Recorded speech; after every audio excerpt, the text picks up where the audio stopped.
کا حکم مسجد سے آواز آئے حی علی الصلاۃ، ہم اپنی مرضی سے بہت کچھ کرتے ہیں، رب کی طرف سے آواز آئے حی علی الصلاۃ، اے محلے والو تمہارے محلے کی مسجد ایک ہے، آؤ نماز کے لیے، اگر ہم رب کے حکم کو نہ مانیں تو کیا خیال ہے؟ پھر ہمیں بھی یہ نہ آنا خاک میں ملائے گا یا نہیں؟ زور سے بولے، اس لیے عمل کریں گے انشاءاللہ، نماز کے لیے آئیں گے مسجد میں، ذرا جا کر کہیں سبحان اللہ۔ حضرت آدم علیہ السلام کو فرشتوں نے سجدہ کیا، ابلیس نے نہیں کیا۔ حضرت آدم علیہ السلام کو سب فرشتوں نے سجدہ کر دیا، ابلیس کھڑا رہا۔ میرا رب سب کچھ جانتا ہے، جاننے کے باوجود فرمایا اوے بتا نا کس چیز نے تجھے آمادہ کیا کہ تو نے سجدہ نہیں کیا ہے؟ کہنے لگا کہ مجھے تو نے بنایا آگ سے، من نار، وَخَلَقْتَهُ مِن طِينٍ، اور اسے تو نے بنایا مٹی سے۔ مٹی زمین کے نیچے ہوتی ہے، زمین کے یعنی زمین پر ہے، آگ کو جلایا جائے تو شعلے اوپر اٹھتے ہیں، میں اس کو سجدہ کیوں کروں؟ جب تکبر کیا، رب کے دربار سے آواز آئی فَاهْبِطْ مِنْهَا، دفع ہو جا، آدم کو سجدہ نہیں کرے گا، میرے علم کا احترام نہیں کرے گا، نبوت کی توہین جو کرے گا وہ میرے در سے نکل جائے، قیامت کی صبح تک اس کو میں نے گستاخ اور لعین قرار دیا ہے۔ پتہ چلا کہ جو نبی پاک کی گستاخی کرے، علوم کی گستاخی کرے، اللہ کے حکم کی نافرمانی کرے، رب اس کو اپنے در سے دور کر دیتا ہے، رب اس کو اپنے در سے دور کر دیتا ہے۔ خیر، میں نے قرآن کی آیت پڑھی منہا خلقناکم وفیہا نعیدکم، ہم نے انسان تمہیں اسی مٹی سے پیدا کیا۔ انسان کو کس سے پیدا کیا؟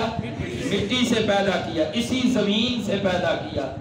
اب اگر ذوق ہو تو میں بہت عقیدے کی اور گہری بات کرنے جا رہا ہوں، ذوق سے کہیں سبحان اللہ۔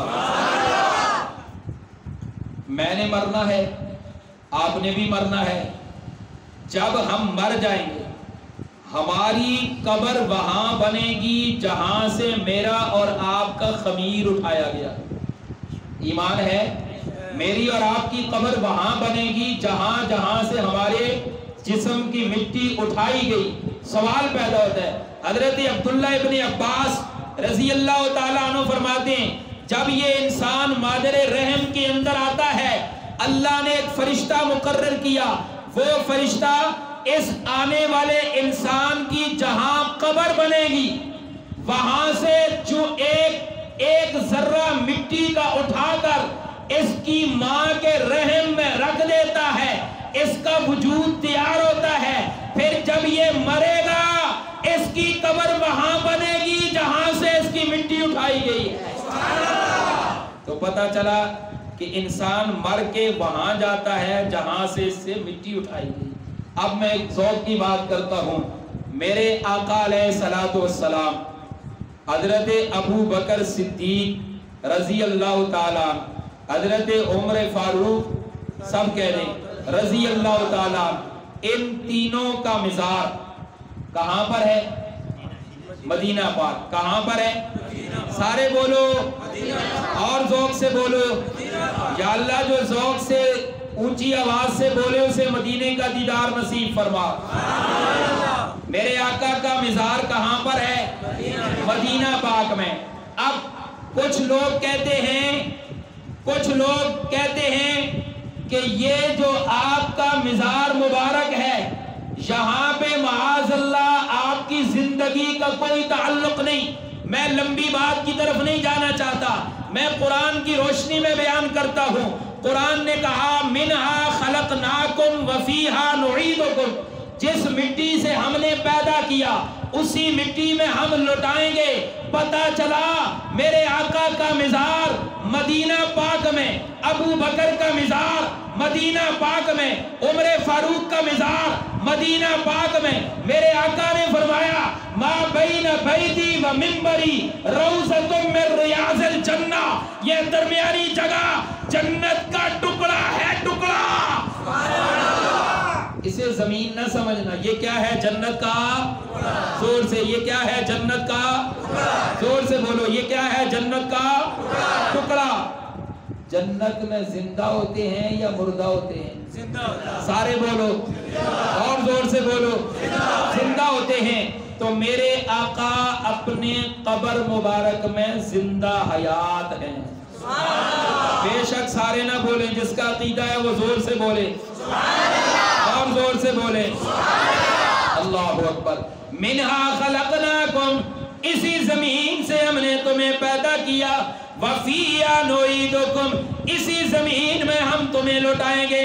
ومنہا نخرجکم تارۃ اخری, اسی زمین سے ہم تمہیں دوبارہ نکالیں گے. اخراج کہتے ہیں نکالنے کو. پتا چلا کہ جو چیز رکھی اسے نکالنے کو اخراج کہا جاتا ہے. میرے آقا علیہ السلام کے فرامین کا مفہوم ہے, جب انسان قبر میں چلا جاتا ہے, جب دفنانے والے واپس آ گئے, اس قبر کے اندر اس کے جسم میں روح پھونک دی گئی. اس سے حساب و کتاب بھی ہوتا ہے. حساب و کتاب کے بعد اگر یہ نیک ہے اسے نیکی کا سلسلہ ملتا ہے, اگر یہ بد ہے اسے برائی کی سزا ملتی ہے. اگر یہ نیک ہے دائیں طرف سے ایک کھڑکی جنت کی کھل جاتی ہے اور یہ جنت کی خوشبوئیں, جنت کی نعمتیں محسوس کرتا ہے. اگر یہ برا ہے تو بائیں طرف سے ایک کھڑکی کھل جاتی ہے جو جہنم کی لو, جہنم کی تپش, جہنم کا عذاب یہ محسوس کرتا ہے. پتہ چلا عذاب ثواب سوال و جواب اس قبر میں ہوتے ہیں. اس قبر میں سارے بولو, اس قبر میں ہوتے ہیں. حدیث پاک کا مفہوم ہے. میرے آقا علیہ السلام نے فرمایا, بلکہ ایک کتاب انیس الواعظین کے اندر مولانا محمد ابو بکر القرشی رحمت اللہ علیہ تحریر فرماتے ہیں, عبداللہ ابن عمر, کون؟ زور سے بولو, کون؟ عبداللہ ابن عمر رضی اللہ تعالیٰ, حضرت عمر رضی اللہ تعالیٰ عنہ کے بیٹے. آپ فرماتے ہیں نبی پاک اور اصحاب کے زمانے میں اگر کوئی مر جاتا, اس دنیا سے چلا جاتا, ہم بیٹھ جاتے, ہم اس کے لیے کلمے کا ورد 1,00,000 دفعہ کر کے اصحال ثواب کیا کرتے. پتہ چلا کہ اس کلمے کی وجہ سے رب گناہوں کو معاف کر دیتا ہے. اس کلمے کی بدولت رب قبر کو جنت کا باغ بنا دیتا ہے. جس کا عقیدہ اور ایمان ہے وہ جا کر گئے, سبحان اللہ.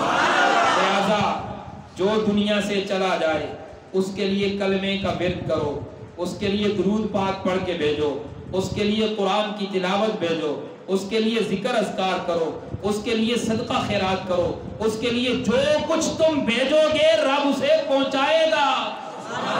رب اسے پہنچائے گا. جس کا ایمان ہے وہ جا کر گئے, سبحان اللہ. اور ہمارے بھائی محمد رضا محمد جو ہیں, ان کی والدہ بھی دنیا سے چلی گئی. ہم سب مل کر دعا کرتے ہیں, اللہ جو کچھ ہم نے پڑھا, جو کچھ ہم نے بیان کیا, جو کچھ یہاں درود پاک آپ کی تعریف ہوئی, اس ساری چیز کا ثواب مرحومہ کو پہنچا. زور سے کہیں آمین. آخر کے اندر اگر اجازت ہو تو تھوڑا سا ذکر کر دیں, اگر تساں نے کھانے دیر نہ ہوئے.